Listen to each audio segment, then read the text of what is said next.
आप सभी को मेरा नमस्ते। आज हम इस वाले कपड़े में अपनी पैंट की कटिंग करेंगे।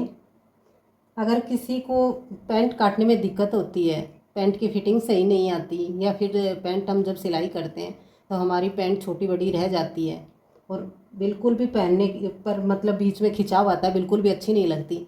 हम देखते हैं कि जब कई कई पैंट हम देखते हैं जब पहने हुए कि उसमें बीच में से उठी हुई दिखती है हमें और वो बिल्कुल भी अच्छी नहीं लगती। तो आज मैं आपको पैंट की परफेक्ट कटिंग बताऊंगी, ताकि आप जब भी पैंट कटिंग करो तो आप कौन सी गलतियां कर रहे हो अपनी सुधार कर और आप भी परफेक्ट कटिंग कर सको। तो उसके लिए हमारे पास ये कपड़ा है पैंट का, ये कॉटन कपड़ा है। मैं इसी में आपको पैंट की कटिंग करना बताऊंगी। तो सबसे पहले हमें क्या करना है, हमें कपड़े को इस तरीके से प्रेस करके और 2 लेयर में अच्छे से फोल्ड कर लेना है। इस तरीके से ये मैंने इस तरीके से इसको प्रेस करके अच्छे से बिछाया हुआ है। ये उल्टी तरफ हमारी अंदर है और उल्टी तरफ हमारी बाहर है। इस तरीके से हम इसको अच्छे से सेट कर लेंगे, अच्छे से बिछाएंगे। पहले हम इसको इस तरीके से हम इसको अच्छे से कपड़े को बिछाने के बाद हम क्या करेंगे, सबसे पहले हम यहाँ पे सीधी लाइन ड्रॉ करेंगे ताकि हमारा नीचे से छोटा बड़ा कपड़ा होगा तो वो एकसार हो जाए। इस तरीके से ये लाइन ड्रॉ करने के बाद हम क्या करेंगे, चाक का कलर दिख नहीं रहा, इस तरीके से हम इसको सीधा करने के बाद क्या करेंगे, इस तरीके से हमने इसको सीधा कर लिया कपड़े को और यहाँ से हम इसकी कटिंग कर देंगे।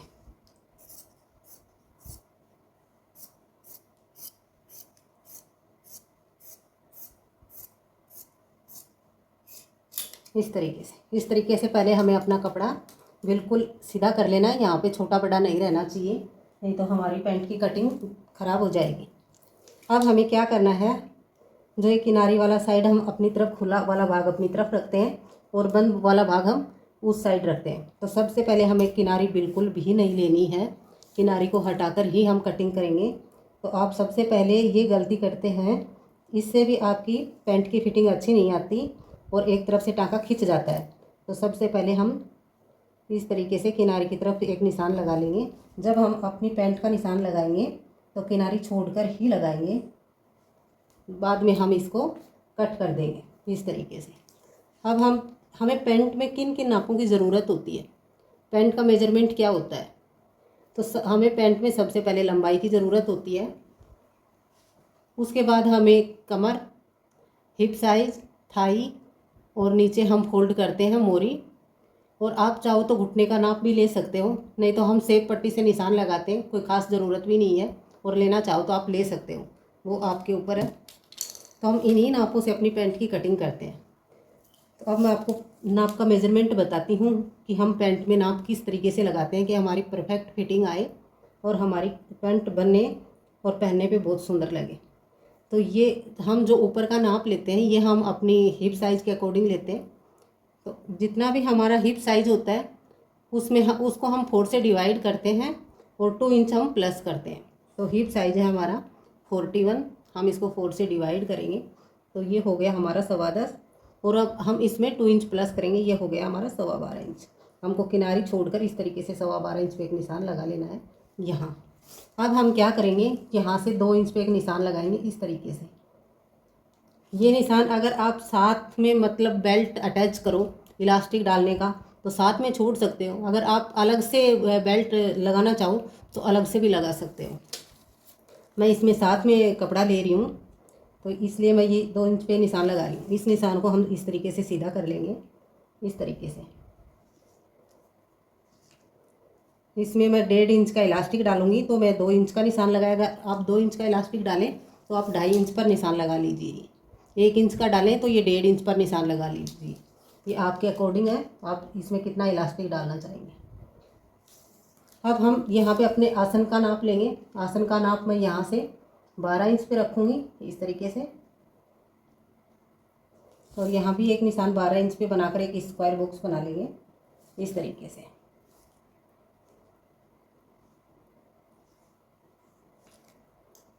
यहाँ से हमने 12.5 इंच लिया था, एक निशान इस तरीके से लगा देंगे।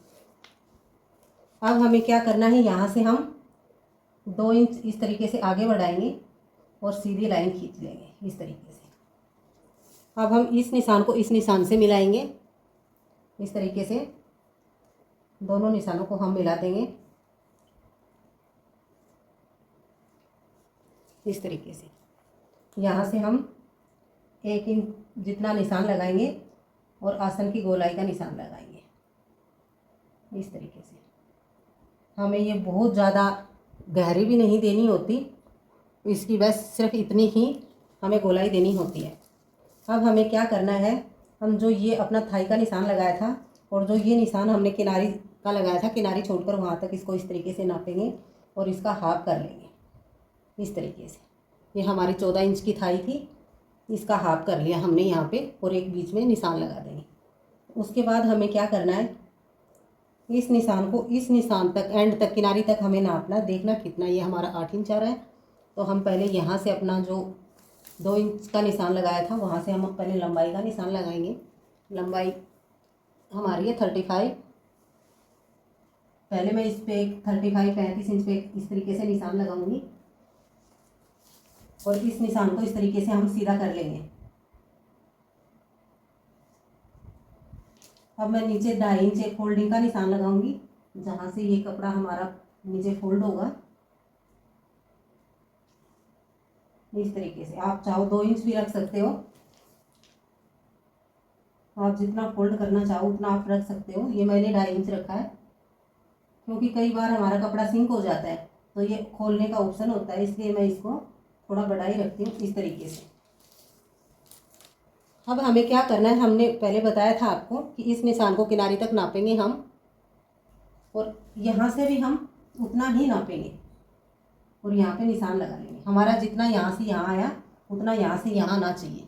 कि कई बहनें क्या गलती करती हैं कि इसको यहाँ पे 2-2.5 इंच छोड़ देती हैं और इसको तिरछा इस तरीके से मिला देती है, तो पैंट की फिटिंग बिगड़ जाती है और बिल्कुल से भी अच्छी शेप नहीं आती।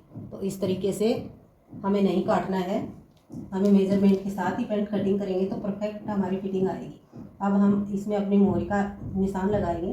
तो नीचे मैं इसमें 8.5 इंच इसकी मोहरी बनाऊंगी। तो इस निशान से जो हमने निशान लगाया, क्या आपको दिख रहा है, इस तरीके से इस निशान से जो मैंने ये निशान लगाया था हम और आगे कर देते हैं इस तरीके से। जैसे हमने ये वाला निशान लगाया था अपनी बॉटम का, इस निशान से हम 4.25 इंच इस तरफ रखेंगे और 4.25 इंच इस तरफ रखेंगे। इस तरीके से मैं 8.5 इंच पे निशान लगाऊंगी। इस निशान से 4.25 इस तरफ और 4.25 उस तरफ। हमें एक ही तरफ अपनी बॉटम की मोहरी का निशान नहीं लगाना, इस निशान से हमें हाफ हाफ करके लगाना है ताकि हमारी परफेक्ट फिटिंग आएगी पैंट की। अब हमें क्या करना है, सेप पट्टी लेनी है इस तरीके से। इस तरीके से हम सेप पट्टी लेंगे इस तरीके से। और जो हमारा ये वाला निशान था यहाँ से हम 1 इंच नीचे इस तरीके से निशान लगाएंगे और जो हमारा बॉटम वाला निशान था इस तरीके से सेप पट्टी को रखेंगे, इस तरीके से मिलाएंगे। इसके साथ साथ इस तरीके से हम निशान लगा लेंगे। यहाँ से हम हल्के हाथ से इस तरीके से हम गोलाई देंगे ताकि यहाँ हमारे चोंच जैसा ना निकले, एकदम फिनिशिंग आए इस तरीके से।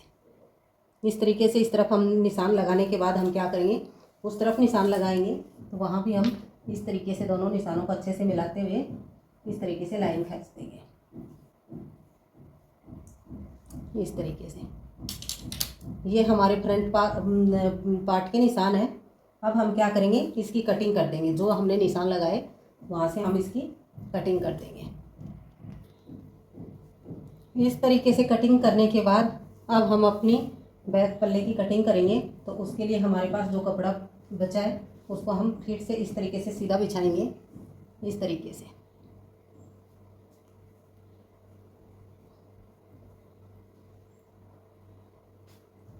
इस तरीके से सीधा बिछाने के बाद अब हमें क्या करना है, हम दोनों पल्लों को हम बराबर नहीं काटेंगे। अगर हम दोनों पल्लों को बराबर काटते हैं तो हमारी पैंट पीछे से उठ जाती है और इसकी शेप बिगड़ जाती है। तो ये छोटी छोटी चीज़ें होती हैं, हम मिस्टेक कर देते हैं और हमारी पैंट की फिटिंग बिल्कुल ही ख़राब हो जाती है। तो आप इसलिए ध्यान से आप एक बार देखिए इस कटिंग को आप ध्यान से देखेंगे तो आपकी सारी गलतियां दूर हो जाएंगी और परफेक्ट फिटिंग आएगी। आप भी जब अपनी पैंट की कटिंग करके सिलोगे तो इस तरीके से सबसे पहले हमें क्या करना है, यहाँ पे 2.25 इंच पे एक निशान लगाना है इस तरीके से।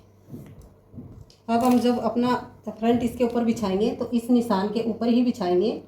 ऊपर जो हमने कपड़ा छोड़ा यहाँ ठेठ से हम इसको नहीं बिछाएंगे। इस तरीके से हमें बैक पहला जब हम कटिंग करते हैं तो फ्रंट से हम 2.25 इंच बढ़ा लेते हैं। इस तरीके से हम इसको अच्छे से बिछा देंगे। बिछाने के बाद अब हमें क्या करना है, ये हमारा फ्रंट पार्ट है, इसका यहाँ तक नाप आ रहा है हमारा। अब हमें यहाँ पे एक निशान लगा लेना है इस तरीके से, और यहाँ से हमें 2 इंच पे एक निशान लगाना है। ये हम अपने बैक पार्ट का निशान लगा रहे हैं। और जो ये हमने यहाँ से जो छोड़ा था हमें 2.5 इंच ऊपर कपड़ा, तो यहाँ से भी इस तरीके से हम एक बार चेक कर लेते हैं। इस तरीके से 2.5 इंच के ऊपर एक निशान लगा लेंगे। अब जो ये हमारा निशान है, इस निशान को हम यहाँ पे तिरछा मिलाएंगे अपने फ्रंट के साथ। यहाँ से इंची टेप रखेंगे, इस तरीके से तिरछा रखेंगे। इस तरीके से रखने के बाद हम इस तरीके से इस निशान को हम अच्छे से इसमें मिला देंगे इस तरीके से। इस निशान को मिलाने के बाद अब हम क्या करेंगे, हम यहाँ से भी 2 इंच का निशान लगाएंगे इस तरीके से, इस तरीके से। और इस वाले निशान को हम इस निशान में इस तरीके से मिला देंगे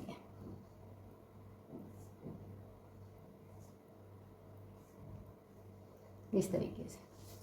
इस तरीके से मिलाने के बाद यहाँ से हम अपने बैक को 2 इंच बड़ा करेंगे। इस तरीके से निशान लगाएंगे आगे की तरफ, और इसमें भी हम 1 इंच की गोलाई देते हुए आसन का निशान लगाएंगे इस तरीके से। अब हमें क्या करना है, यहाँ से जो अपनी यहाँ हम बॉटम फोल्ड करेंगे वहाँ पे भी हम 2 इंच बढ़ाएंगे इसको, बैक को इस तरीके से निशान लगा लेंगे। और अपनी सेफ पट्टी की मदद से इस तरीके से यहाँ पे इसको रखेंगे इस तरीके से, और सीधा इस तरीके निशान लगा लेंगे इस तरीके से। ये हमारा फ्रंट हो गया, ये हमारा बैक हो गया। अब हम इन निशानों पे इसकी कटिंग कर देंगे इस तरीके से। हमने बैक और फ्रंट दोनों पल्लों की कटिंग कर दी। अब हम यहाँ से दोनों पल्लों को एक साथ निकालेंगे। जो हमने निशान लगा रखा है उस निशान के साथ साथ इसकी भी हम कटिंग कर देंगे। ये हमारे बैक और फ्रंट दोनों पल्लों की कटिंग हो गई कितनी अच्छे से। अब हम इसकी पॉकेट कटिंग करेंगे। तो सबसे पहले हमारे पास जो बचा हुआ कपड़ा है इसमें से हम पॉकेट निकालेंगे। ये हमारे पास बचा हुआ कपड़ा है। पहले हम इसकी लंबाई लेंगे। लंबाई हम इसकी 14 इंच रखेंगे इस तरीके से, और चौड़ाई हम 7 इंच रखेंगे इस तरीके से, इस तरीके से। अब हम इसको सीधा कटिंग कर लेंगे। सीधा कटिंग करने के बाद अब हम क्या करेंगे, यहाँ पे 3.5 इंच पे निशान लगाएंगे यहाँ से, और इसमें पॉकेट का शेप बना देंगे इस तरीके से।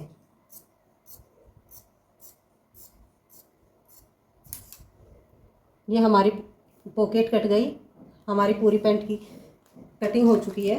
अगर आप हमारे चैनल पर नए हैं तो चैनल को सब्सक्राइब कर लीजिए, लाइक शेयर कर दीजिए। और आपको कोई भी डाउट हो तो आप कमेंट्स में पूछ सकते हैं। मैं आपके कमेंट्स देखती हूँ और आपके हर सवाल का जवाब दूँगी। आज का वीडियो यहाँ तक ही।